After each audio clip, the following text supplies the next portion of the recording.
Olá, bom dia a todos. Vamos dar continuidade ao nosso estudo de Direito Civil 1. Na verdade, já estamos finalizando esse semestre, né? Apesar de semestre tumultuoso, semestre bem conturbado por conta dos vírus da vida, mas estamos conseguindo vencê-lo. Tenho certeza que a gente vai vencer também esse vírus. Daqui a pouco ele será só lembrança e motivo de memes e de piadas aí no futuro. Lógico que para quem teve perdas, né? Para quem teve as suas perdas, sempre vai ficar na lembrança esse triste momento. A gente também se solidariza com todos, mas a gente tem que levantar a cabeça, não pode desanimar, tem que bola para frente, não é isso? Temos que dar conta aí das nossas atribuições e daquilo que a gente escolheu para viver no presente e também no futuro. Bom, então nós vamos dar seguimento aí à nossa aula. Na aula passada nós estávamos falando de prescrição e decadência. Começamos a falar da prescrição e decadência, falamos da prescrição, os prazos prescricionais, um por um lá, aqueles prazos prescricionais. E no finalzinho da aula passada nós começamos a falar de decadência, né? Falei para vocês que a decadência ela pode ser legal e pode ser convencional, né? Vai depender da relação que ela tiver exatamente com os prazos. Falei para vocês que é diferente, a decadência é diferente da prescrição, em um primeiro plano, porque a prescrição ela é sempre legal, sempre a lei vai determinar. E a decadência não, ela pode ser convencional também, certo? Dei exemplo para vocês de decadência legal, né, que é quando a lei assim determina, é isso?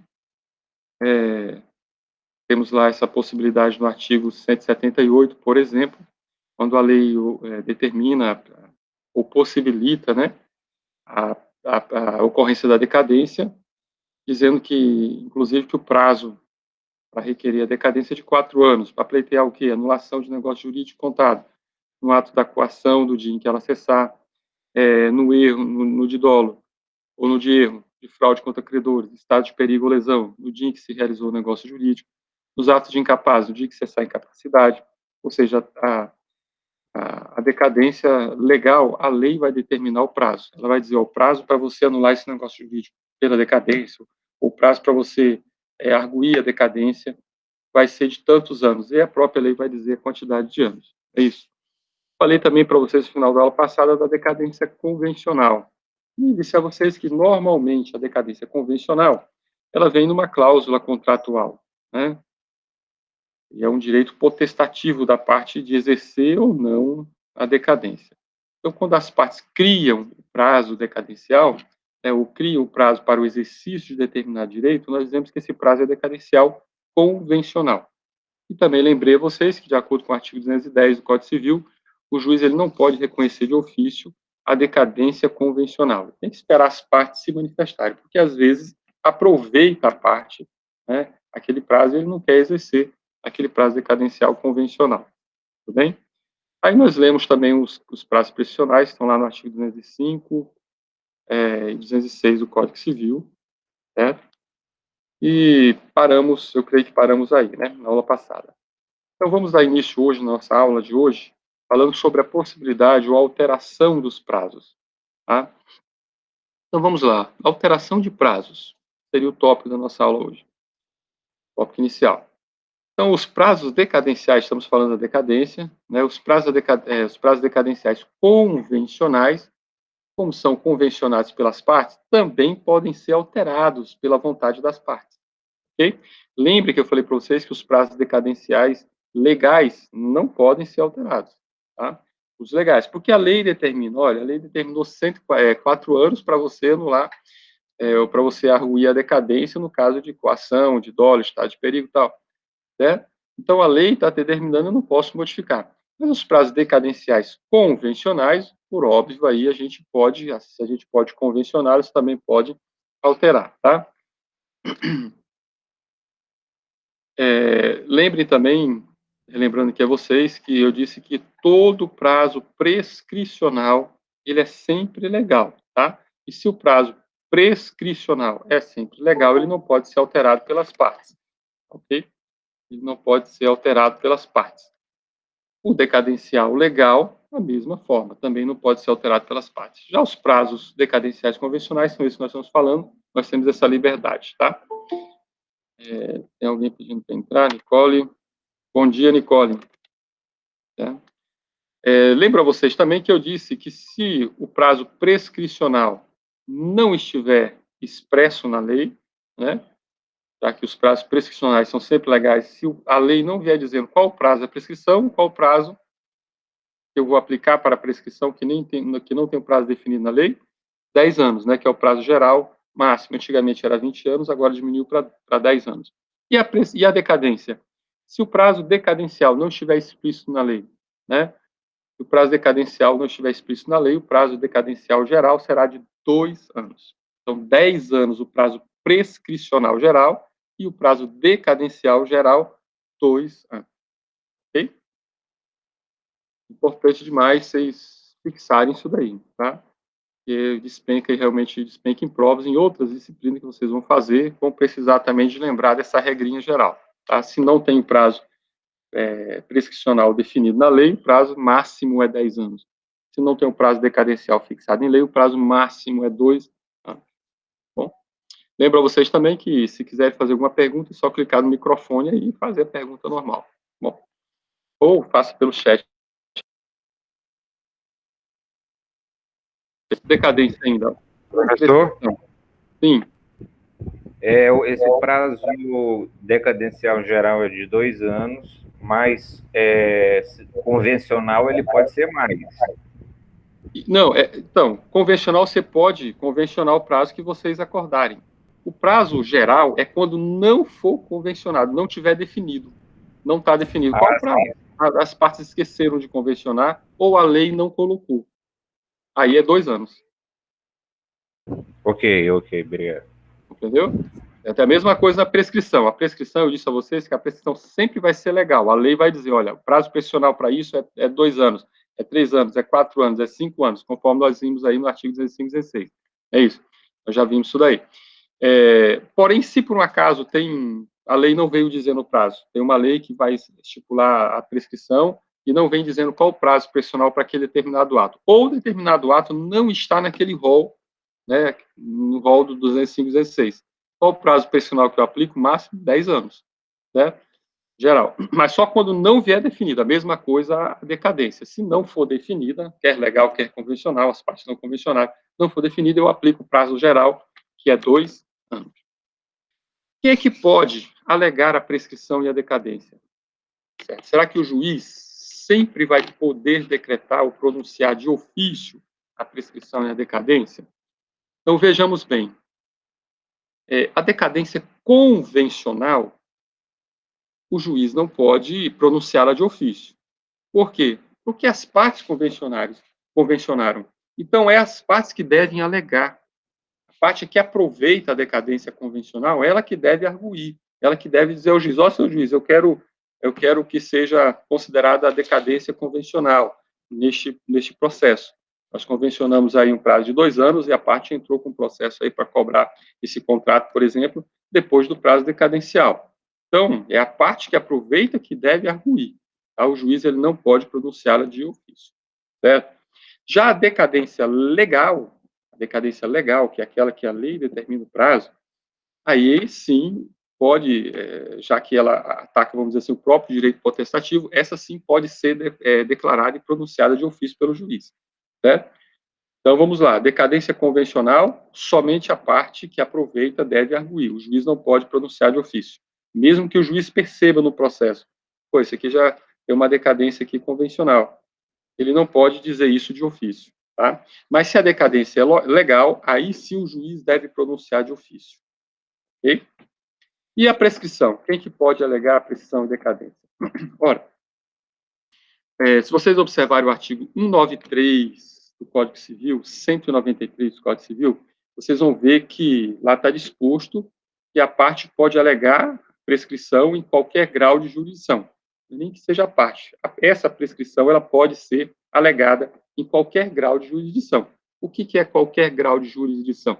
Pode ser em primeiro grau, ao juiz monocrático, pode ser em tribunal, ao juízo colegiado, né? Pode ser em tribunal superior, tipo STF, STJ, não tem problema. O artigo 193 é claro, pode ser arguida a prescrição em qualquer grau de jurisdição, certo?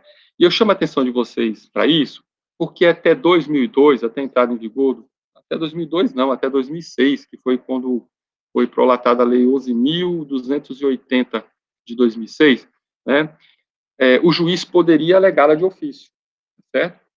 A regra era essa, ou melhor, perdão, o juiz, a regra era que ele não poderia alegar de ofício, tá? Então, até 2006, o juiz não poderia alegar de ofício a prescrição.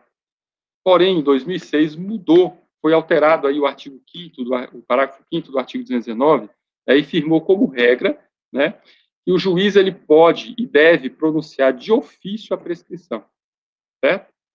Então, se vocês, para tirar dúvida, vão lá no 193, vocês vão ver lá que no 193 que diz que a prescrição pode ser alegada em qualquer grau de jurisdição, lógico, pela parte a quem aproveita, quem não vai se aproveitar não tem interesse, né, em alegar a prescrição, mas a parte que aproveita pode alegar em qualquer grau de jurisdição, tá? E vão ver também aí o 191, que permite com que haja renúncia à prescrição, tá? E também o 219, parágrafo 5º do 219 do CPC, tá certo? No qual diz que o juiz deve pronunciar de ofício a prescrição, certo? Então, 193, 191 e 219, parágrafo 5º do CPC. Certo? Esse 190, o 191, gente, quando fala da prescrição, é porque a renúncia à prescrição é porque muitas das vezes, mesmo havendo a prescrição, a parte ela não quer alegar a prescrição, certo? E o juiz ele não pode declarar de ofício a prescrição? Pode. Porém, antes de declarar de ofício, o juiz ele vai, vamos dizer que ele vai ouvir a parte para perguntar para ela, ou para que a parte se expresse se ela pretende renunciar à prescrição ou não, tá? Então, como é que acontece na prática? Artigo 193 diz que pode ser declarada de ofício a prescrição, pode ser em qualquer grau de jurisdição, a parte que aproveita pode alegar a prescrição. É isso? Porém, antes de decidir pela aplicação da prescrição, o juiz vai ouvir a outra parte. Porque pode ser que a outra parte, pessoal, ela tenha visto que está prescrito, mas ela pretende resolver aquele processo. E vocês sabem que a prescrição, ela fulmina o processo. Alguém entrou com o processo já prescrito, se a outra parte alegar, a parte que é prejudicada pela prescrição, né, ela alegando, o juiz vai arquivar o processo, ele não pode mandar o processo para frente. Mas, de repente, é interessante para aquela parte que, mesmo lhe favoreça a prescrição, mesmo que ela saiba que se ela alegar a prescrição, o processo vai ser extinto, ela queira renunciar essa prescrição e mandar o processo para frente para resolver aquela pendenga de uma vez por todas, certo? Então, antes mesmo do juiz declarar de ofício a prescrição, já que ele pode fazer isso, tá certo? Ele vai ouvir a parte contrária, que é a parte que não, do seu juiz, eu renunciei à prescrição. E aí o processo vai seguir em frente, ok? E não veja aí o artigo 191. Deixa eu pegar aqui o 191. Diz assim, ó, a renúncia da prescrição pode ser expressa ou tácita. Pessoal, pode ser expressa, a parte pode declarar de ofício, né, que ela quer renunciar à prescrição, ou pode ser tácita, simplesmente ela faz vista grossa e deixa o processo para frente. E só valerá sendo feita sem prejuízo de terceiro, lógico, não pode ser, a renúncia à prescrição não pode ser em prejuízo de terceiro. Eu vou renunciar à prescrição porque eu sei que quem vai pagar é um terceiro, tá certo? Continuando, depois que a prescrição se consumar. Tácita é renúncia quando se presume de fato do interessado incompatíveis com a prescrição. Então, neste caso aqui, na renúncia tácita, o renunciante ele vai apenas praticar fatos incompatíveis com a prescrição. Fatos que ele não deveria praticar porque o negócio jurídico já está prescrito, mas ele vai praticar. Então, ele está renunciando tacitamente. Certo? Deixa eu ver aqui mais algum artigo. Então, decadência sobre renúncia que nós podemos ver. Deixa eu ver. Prescrição contra a fazenda pública. Interessante nós destacar também a prescrição contra a fazenda pública. Pessoal, a fazenda pública, vocês sabem quem é a fazenda pública, né? Estados, município, Distrito Federal, União, tá? Suas respectivas autarquias e fundações públicas. É a Fazenda Pública. A Fazenda Pública, ela sempre tem algumas benesses que não são aplicadas ao particular. Por quê? Porque ela litiga ali com o direito da coletividade. Ela, nós, cidadãos, passamos uma parcela do nosso direito ao poder público para que ele gira, para que ele faça a gestão de diversos direitos nossos. E nós fazemos isso pela coletividade, fazemos coletivamente. Tá? Então, a Fazenda Pública ela tem prazo em dobro no processo judicial. O prazo que para nós particulares é 15 dias, por exemplo, para entrar com apelação, vocês vão aprender que para a Fazenda Pública é 30 dias, é o prazo dobrado. Né? Por quê? Porque ela diz respeito à coletividade. Se faz de tudo para que a coletividade não seja prejudicada por uma ação da Fazenda Pública. Tá? Da mesma forma, nos prazos prescricionais, a Fazenda Pública é diferenciada. Apesar de nós termos aí o prazo específico aí no 205 e 206 do Código Civil para diversos tipos de ações, o prazo para a Fazenda Pública prescricional sempre vai ser 5 anos, tá? Eu não aplico aí o Código Civil para a Fazenda Pública nesses prazos prescricionais. Tem um decreto bem antigo, de 1932, mas que ainda está em vigor ainda, que é o decreto 20.910, de 1932. 20.910 de 32. Esse decreto ele é uma norma especial, e, por óbvio, nós já estudamos isso, né, na LINDB, ela vai prevalecer sobre a norma geral, tá? E também por ser já um entendimento pacificado da STJ. Então, a Fazenda Pública, o prazo prescricional para ela é 5 anos. Se você quer entrar com uma ação contra a Fazenda Pública, tá? É o que nós chamamos de prescrição quinquenal. Então, o prazo para você entrar com qualquer ação contra a Fazenda Pública, para requerer qualquer direito, seja você servidor público ou não, é 5 anos. Certo? Passou 5 anos, não se aplica mais o direito àquela ação que você pretendia. Prescreve, e aí você não vai poder mais arguir aquele direito. Imagina o servidor público, que tem o direito a um percentual, um benefício, como muitos servidores públicos estão aí requerendo 21,7% e outros benefícios, né, para incorporar no contra-cheque. Se deixou passar mais de 5 anos, de quando deveria ser implantado aquele benefício, prescreveu, ele não pode mais. E ainda se discute ainda nessas ações contra a Fazenda Pública a prescrição de fundo de direito, não só a prescrição quinquenal, mas também a prescrição de fundo de direito. O que é prescrição de fundo de direito? É quando você já, vamos dizer assim, ainda que esteja aí dentro do prazo prescricional, mas você tinha a observância de entrar com ação dentro da prática de determinado ato, ou dentro da omissão da Fazenda Pública em relação a qualquer ato.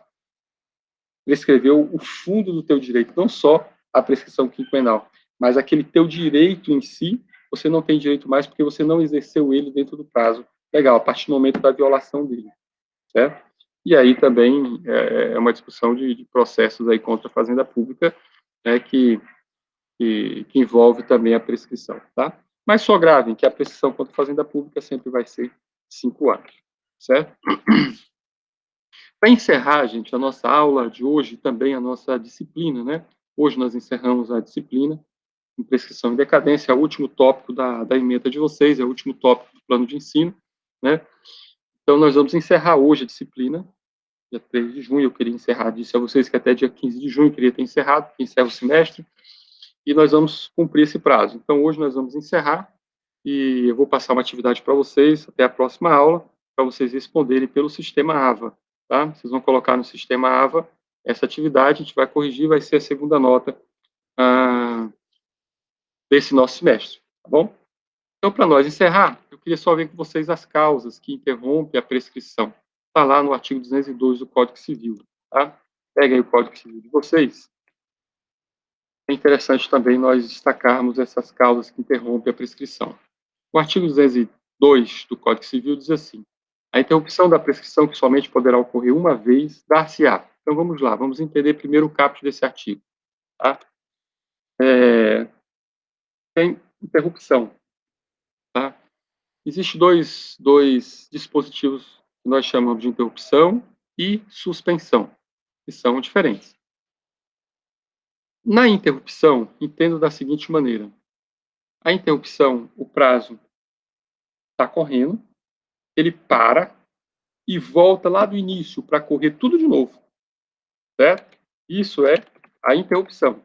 O prazo está correndo, parou, foi interrompido, e aí volta do início para correr tudo de novo. Imagina um prazo de 15 dias, tá? Um prazo de 15 dias. Esse prazo de 15 dias já transcorreu 5 dias. Com 5 dias que está transcorrendo esse prazo, houve uma interrupção. Se houve interrupção, volta a correr novamente os 15 dias do início, certo? Na suspensão, o prazo vem correndo, é suspenso e ele continua da onde ele parou, certo? Ele não volta a correr do início. Então, na suspensão, o prazo é de 15 dias, né? Houve, vamos dizer que houve a suspensão. E aí, houve a suspensão no quinto dia. Terminou a suspensão, volta a correr do quinto dia para frente. Ele não volta do início. Estou aqui falando para vocês, estou meio desatento, porque eu estou aqui fazendo outra coisa. Mas eu vou dar um exemplo clássico da doutrina, né, que se vocês lerem qualquer doutrinador, vocês vão ver que eles dizem isso. Tá? A doutrina diz o seguinte, dá um exemplo clássico do menino chutando uma bola numa ladeira, vamos dizer assim. O menino pega a bola, coloca lá no topo da ladeira e solta a bola. A bola vem descendo. Lá no meio da ladeira tem um buraco. É um exemplo meio tosco, mas a doutrina usa. Então, lá no meio da ladeira tem um buraco e a bola para no meio daquele buraco, não chega ao final da ladeira, né, da descida lá, ela para no meio daquele buraco ali. Aí o menino desce para pegar a bola, porque a intenção do menino é que a bola chegue até o final da ladeira onde estão os seus colegas. Certo? Então o menino pega a bola. Na interrupção, o menino volta lá para o início da ladeira para chutar a bola de novo. Tá? O menino volta na interrupção, ele pega a bola lá do buraco, leva lá para o início da ladeira e solta de novo. Certo? Na suspensão, o menino desce, pega a bola e chuta lá do buraco, da onde parou, ele chuta para baixo novamente a bola. Certo? É um exemplo meio tosco, mas eu acho que fica fácil para vocês compreenderem a interrupção e suspensão de prazos. Tá certo? Interrupção e suspensão de prescrição. Só lembrar que na interrupção o prazo volta a correr novamente. Na suspensão, ele corre da onde ele parou para frente. Nesse artigo 202, ele fala da interrupção da prescrição. Então, é situação de interrupção. Volta a correr novamente o prazo prescricional. Então, se você está correndo o prazo prescricional e, de alguma forma, dessas que nós vamos ler, interromper a prescrição, você ganha novamente todo o prazo prescricional, tá certo? Para você requerer aquele teu direito. Porém, já adverte o artigo 202 que essa interrupção só pode ocorrer uma vez. Tá? Uma vez só, não pode também, você está interrompendo a prescrição a todo tempo. Ela só interrompe uma única vez. Interrompeu, não tem a possibilidade de interromper novamente. Beleza? Então, quais são as causas que nós podemos interromper a prescrição? Vemos aí os incisos do artigo 202. Diz lá. Primeira situação, por despacho do juiz, mesmo incompetente, que ordenar a citação, se o interessado a promover no prazo e na forma da lei processual. Vamos entender esse inciso 1? Para que vocês entendam esse inciso 1, já que vocês estão aí em primeiro período, segundo período, não tiveram aula de processo ainda, vou explicar passo a passo para vocês entenderem. É bom que quando vocês tiverem aula de processo já estão adiantados. O que é o despacho de um juiz, mesmo incompetente, em ordenar a citação? Isso aqui, gente, é para quando você entra com uma ação judicial. Imagina você, Diego, você tem um contrato para executar, né? Vamos dizer, sofreu um dano moral, não vamos dizer nem contrato, fazer a prescrição contratual, mas a prescrição geral, né? Então você sofreu um dano moral. Alguém te humilhou, tal, você entrou numa loja e quando saiu, aquele alarme da loja disparou, o vigia se jogou em cima de você, apontou arma, e você estava roubando e fez aquele escândalo no meio de todo mundo, né? E depois te levou lá para uma sala e viu que não tinha roubado nada. Na verdade, foi o erro da máquina lá, do aparelho lá. Não sei se já perceberam. Se vocês passarem aquelas maquininhas falando ao celular, ela dispara. Já aconteceu comigo isso uma vez. Basta passar com o celular ligado, ela dispara. As modernas hoje, não sei se já não corrigiram isso, mas antigamente acontecia isso. Dava interferência do celular, não sei por que cargas d'água. Né? mas dava interferência. Eu creio que já devam ter corrigido, porque senão as lojas estariam respondendo criminalmente, com dano moral, criminalmente, não por dano moral, né, civilmente, em diversas situações. Porque, se bem que hoje os seguranças já não fazem mais isso, né, o segurança já aborda a educação. Antigamente, não, ladrão, segura, pega, né, mas hoje já aborda com mais educação para evitar exatamente esse constrangimento. Mas imagine que aconteceu isso, certo? Você tem quantos anos para entrar com uma ação de dano moral contra a loja? 3 anos. Lembra que o prazo, tá lá no 205, 206, né? Voltem lá e olhem, né? São 3 anos, certo? Por quê? Porque o 189 diz que a partir do momento que há violação do direito, começa a correr o prazo da prescrição, da violação. Então, se violou o teu direito por dano moral, que gerou um constrangimento para você, você tem daquele dia da ocorrência do fato para frente, 3 anos para entrar com a ação, certo? Então, está correndo esses 3 anos. Você está aí constrangido, resolve largar para lá. Mas com 2 anos, né, você fala, rapaz, quer saber? Eu vou entrar com uma ação contra essa loja por este dano moral causado. Foi uma vergonha muito grande, já estou restabelecido, não vou entrar com essa ação. Certo? Na hora que você entra com ação, Diego, judicial, que você entrou com ação judicial, e o juiz despachar, o que é o juiz despachar? Ele vai ordenar a citação. Toda petição inicial, quando chega no judiciário, vai para a mesa do juiz, para ele fazer o juízo de admissibilidade, para ver se aquela petição inicial está com os seus requisitos normais. Se está, o que ele faz? Ele ordena à Secretaria da Vara que cite a parte ré, no caso a loja, para que ela promova a sua defesa, né? Faça a sua contestação, se ela quiser, ok? Esse despacho do juiz, que diz assim, secretário, intime o réu para que ele se manifeste, para que ele faça a sua defesa, esse é o despacho que está aí no artigo 202, inciso 1, e que diz que interrompe a prescrição, certo? E ele diz mais, mesmo que esse juiz seja incompetente. O que é um juiz incompetente? Para vocês que estão entrando agora no ramo do direito. Não é aquele juiz que é burro, que é tapado, que não tem competência, que não sabe fazer o negócio. Não, no jurídico, essa expressão incompetência não é a mesma expressão do nosso português, tá certo? Esse juiz incompetente é o juiz que não tem competência judicial para resolver aquele processo. Isso não é competência pessoal, é judicial, tá? É incompetência de jurisdição. Eu acho que vocês aprenderam isso em Introdução ao Estudo do Processo, tá? Em PGP. Então, o juiz incompetente é aquele que ele não pode julgar aquele processo porque lhe falta competência jurídica, jurídica não, judicial, tá certo? Ou seja, um juiz criminal, ele tem competência para resolver uma ação de divórcio? Não. Ele vai resolver as causas, a competência dele é para resolver causas criminais. Um juiz de família, ele tem competência para resolver uma causa criminal? Não, não tem competência, porque a competência dele é para resolver problemas de família, porque há uma divisão judicial aí, uma divisão de jurisdição, tá? Então, não é que ele não saiba resolver causas criminais, não, mas para a função dele ser juiz de família, é só resolver ações de família, tá? Então, às vezes as pessoas erram, o advogado erra na hora de protocolar ação e protocola para um juiz incompetente. Tá? Era uma ação de divórcio, ele protocolou numa vara civil, por exemplo. A vara civil não tem competência para resolver problema de família, só as varas de família. Tá? A não ser que seja um juízo único, que tipo, tem nos interiores, só tem uma vara. Mas aqui na capital, como tem a distribuição, tá? A repartição de jurisdição, o juízo civil não é competente para resolver uma ação de família. Tá?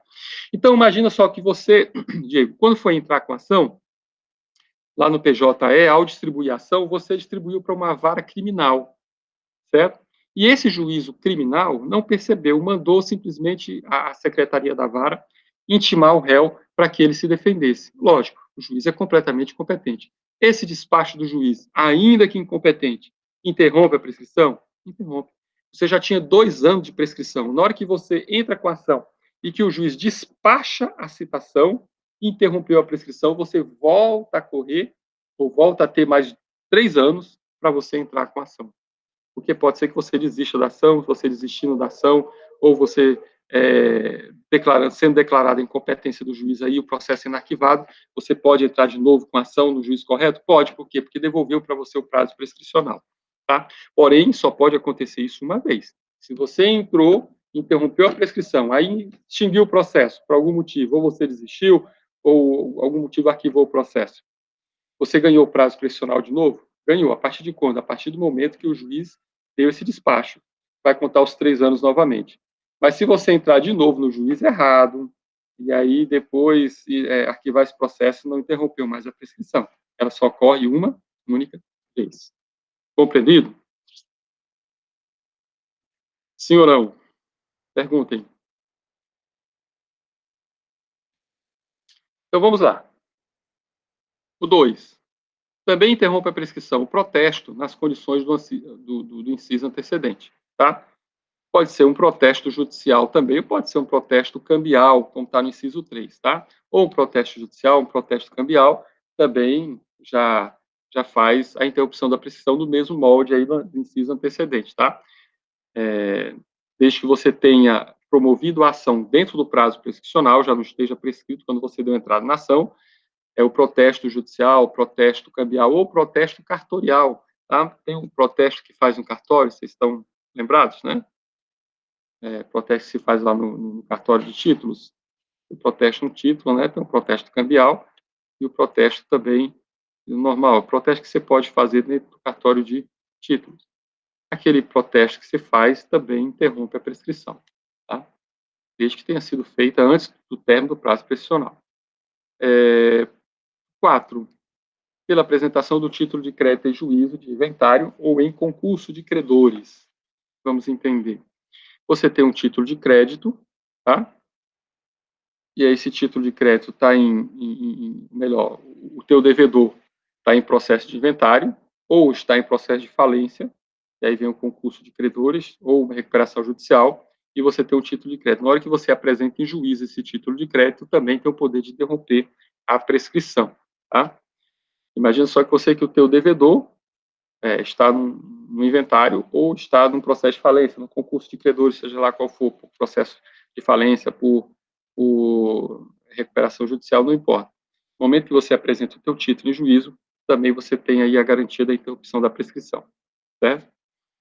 E só vai voltar, ou melhor, só vai correr esse prazo, voltar no início o prazo para correr após o término desse processo de inventário ou de concurso de credores. O 5, por qualquer ato judicial que constitua em mora o devedor. Tá? Então, qualquer ato judicial que constitui em mora o devedor. Se você fez uma notificação judicial ao devedor, né, e o juiz mandou intimar, sei lá, mandou citar, mandou pagar, mandou arrestar bens, qualquer ato judicial, né, que você possa requerer ao juiz que ele decrete, né, que isso vai constituir o devedor em mora, também tem o poder de interromper a prescrição, tá? Às vezes você tem um contrato, você entra com uma ação declaratória, que o juiz declare a mora do devedor, tá certo? É meio difícil de acontecer, mas pode acontecer. Então, havendo essa decretação da mora aí, né, por um ato judicial, também interrompe a prescrição, certo? O 6, por qualquer ato inequívoco, ainda que extrajudicial, que importe reconhecimento do direito pelo devedor. Imagina você ter um contrato e você faz uma notificação ao devedor, olha, seu devedor, você está devendo, e essas notificações podem ser hoje em dia até pelo WhatsApp, pelo e-mail, né? Olha, seu devedor, você está me devendo já 6 meses do nosso contrato, eu vou rescindir o contrato, sei lá, você faz aquela notificação, eu solicito que pague em 3 dias, em 72 horas, sob pena de eu rescindir o contrato. Aí o devedor te responde, olha, realmente, eu sei que eu estou devendo, mas não extingue o contrato, eu vou conseguir o dinheiro aqui, vou pagar dentro de 5 dias. É um ato inequívoco, que o devedor está reconhecendo, e é extrajudicial. Isso tem poder de interromper a prescrição? Tem também. Tá? Então, essas notificações extrajudiciais também têm poder de interromper a prescrição, e você também ganhar o prazo, novamente, aí, prescricional, para entrar com ação contra este devedor insolvente. Tudo bem? Como falei para vocês, no parágrafo único, vemos esclarecimento pelo Código que a prescrição interrompida recomeça a correr da data do ato que interrompeu, tá? Ou do último ato processual para interromper. Tá? Então, lógico, se interrompeu a prescrição com o ato do juiz que despachou a citação para o réu contestar, ela começa a correr novamente deste ato, tá? Daí para frente. Ok? Então, pessoal, eu creio que era só. Nós falamos o restante sobre os prazos da prescrição, já falamos. Tá?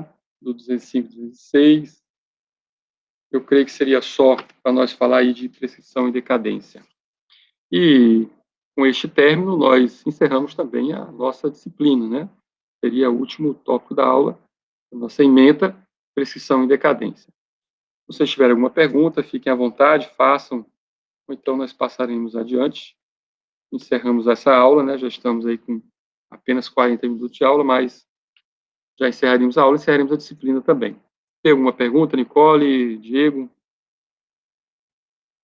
Que vocês queiram fazer?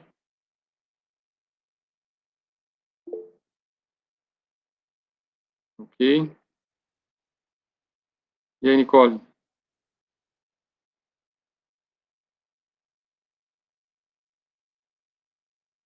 Não, tá ok também? Muito bom. Então, daqui para a aula que vem, eu vou colocar no sistema para vocês uma atividade avaliativa, tá? E vou pedir que vocês respondam dentro do prazo. Por quê? Porque o sistema vai fechar e eu não tenho como lançar mais, tá? Já tem atividades aí de pessoas que me mandaram depois, o sistema da primeira unidade ainda já está fechado, eu não tenho como lançar mais a nota. Ela vai ter que ficar substitutiva, vai ter que fazer substitutiva, certo? Ah, pessoal, estou no interior, não tem internet, pessoal, eu não tenho como criar uma nota, tá? Então, quem estiver no interior aí, tem acesso à internet, procure um interior que tenha internet, né, para que possa fazer as atividades e enviar dentro do prazo. O nosso curso, apesar de não estar sendo presencial, mas ele é aqui na capital, né? Então, vou pedir que vocês tenham atenção, porque depois que encerrar o semestre, não tem como corrigir a atividade, principalmente atividade avaliativa, porque seria muito fácil. O aluno não manda no prazo, os outros mandam. Aí eu corrijo e devolvo no prazo. Aí depois o aluno pega a prova de alguém que já corrigiu e tira 10. Então eu não concordo com isso. Eu acho que seria uma espécie de fraude, tá certo? As avaliações, já que nós estamos fazendo avaliações que vocês podem pesquisar para olhar código, né? Muito fácil. Então eu não concordo. Então a pessoa vai ficar de final, vai ficar de substitutiva, se não mandar dentro do prazo. Eu peço até que a líder avise o restante da turma, porque eu creio que já tem pessoas reprovadas já nessa turma, tá? Que não fez a primeira atividade e não fez nenhuma das duas primeiras atividades não fez, tá certo? Eu não tenho como criar nota, e nem tem como receber agora depois de 3 meses, né, que eu passei a atividade, não tem como receber mais também. Então a pessoa vai ter que fazer substitutiva. E se não tirar uma nota suficiente na segunda avaliação, vai direto para a final, certo? Então, eu peço aí que vocês avisem o pessoal, porque essa justificativa de, eu estou sem internet, eu estou no interior, infelizmente eu não tenho como criar nota. Certo? Teve uma aluna de outra turma, né, que me falou, professor, eu estou aqui no interior lutando contra o coronavírus, eu sou enfermeira e tal, eu não posso assistir nenhuma aula e não posso assistir e não posso fazer nenhuma atividade. Eu falei, olha, eu reconheço que a causa dela é muito excelente, ela está trabalhando aí, né, ajudando as pessoas, mas eu não tenho como, se ela não está podendo assistir nenhuma aula, se ela não está podendo fazer nenhuma atividade, eu não tenho como passar ela no semestre, ela vai ter que repetir o semestre, infelizmente, porque senão estaria fraudando. É isso, eu estaria cometendo um ato de corrupção. O aluno não assistiu nenhuma aula, não pôde fazer nenhuma atividade, como é que eu vou passar ele no semestre? Seria absurdo até mesmo em relação a ela, estaria prejudicando ela, porque as aulas são de salutar importância para você e os semestres seguintes, né, para assistir as demais aulas. Direito, eu já falei para vocês, é uma sequência de atos. Então, se você perder um, tem como você fazer o outro, tá certo? Então, peço que vocês dêem atenção para isso. Eu vejo aí aluno reclamando que está só no interior, que não tem acesso à internet, mas quando eu entro no Instagram, o cara está online. Pô, tem como entrar no Instagram, mas não tem como assistir as aulas? Então, pessoal, dê um pouco de atenção, porque é o futuro de vocês, né? Avise isso aí para a turma, passe para a turma aí, porque é o futuro de vocês. Tá? Tem que dar importância. Então, eu peço que vocês respondam essa atividade dentro do prazo, coloquem aí no sistema, me mande em PDF, não me mande em Word a atividade, mande em PDF, tá certo? Porque em Word pode ser editado, pode ser modificado, tá? O PDF não, tá? E eu corrijo para vocês e boto no sistema também. Tudo bem? Então, um abraço para vocês, tchau, até mais, boas férias, né? Nessas férias vocês vão poder ficar em casa, então, felicidade aí nas férias, né, em casa também. Tá bom? Um abraço para vocês, espero que tenha podido contribuir esse semestre aí, eu possa ter contribuído com o assentamento profissional de vocês também. Tá bom? Abraço, tchau.